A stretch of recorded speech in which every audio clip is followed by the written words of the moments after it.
So, as we continue to celebrate workers on the Workers' Day celebration, the topmost concern for many workers today is the security of their jobs.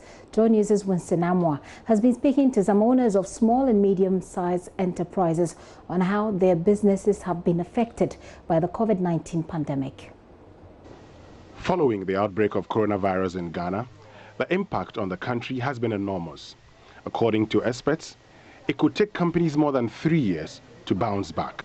So we decided to find out from SMEs how COVID-19 has affected them.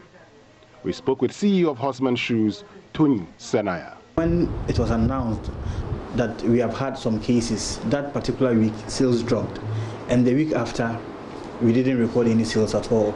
So actually we even went home a week before the president asked us to stay home. I think it is because people were then thinking of spending on essentials, stocking up food and all that, and going to stay home. Nobody would need shoes to move around. So yes, for the past 5 weeks, it is only this week that we started recording sales.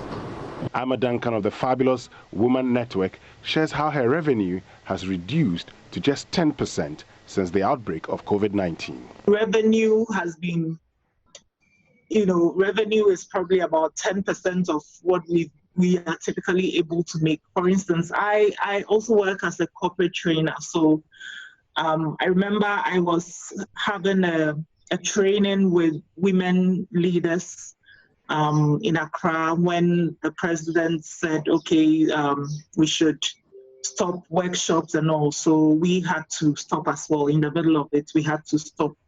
So it has really affected my business in terms of the corporate training that I do, because most of the things I do are face-to-face. But for Amma, she has had to resort to the use of online resources to stay afloat. Since COVID started, in Ghana, I think for about 5 or 6 weeks, we've not been able to organize anything physical. We've not had any face-to-face meetings.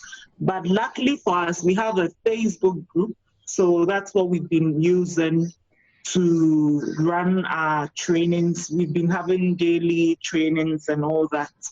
And we also have some resources online. So that's what we've been selling to manage. She expresses joy about being able to pay her workers. We haven't been able to make a lot, but thank God today is 30th, and one of the things I worried about was how to pay my staff. And thank God today we've been able to pay them. We made just enough to cover bills, which is something I'm really grateful for, because a couple of weeks ago I didn't know if I had to dig into my personal savings again or how I was going to manage that. So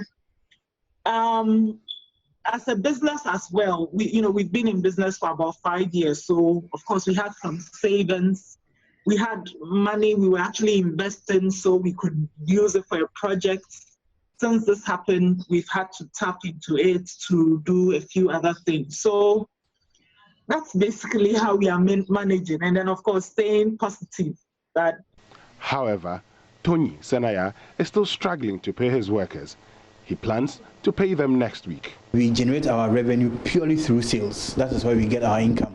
And like I said, we've not done any sales within the last 5 weeks. So yes, obviously we are cash trapped and we may not be able to afford, not that we will not be able to afford full salaries. On March 27th, 2020, the president announced plans to establish the Coronavirus Alleviation Program to give soft loans worth 600 million to SMEs.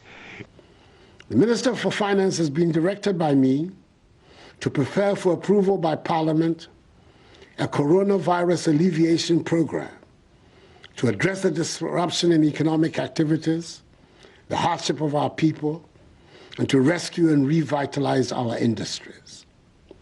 He will then immediately make available a minimum of 1 billion cedis to households and businesses, particularly small and medium-scale enterprises. Even though the plan has been approved by Parliament, the modalities for assessing the loans are still not ready. Tony Senaya believes the release of the funds is long overdue. I was very excited when the president mentioned it. Yeah, so every now and then I look out for the modalities, the requirements as to who can apply, and when they open it, and we will apply. I was thinking that before the president mentioned it, the modalities would have been well thought out, so that immediately they roll it out, because this is the time that businesses need money. This is the time that businesses are suffocated, so the longer it drags on, people may find their level, and that promise may not, it may not be so essential at the time that the promise was made. So it looks like a long walk of survival for these companies, but they remain optimistic, even though they don't know when the pandemic will end. For JoyNews, Winston Amo.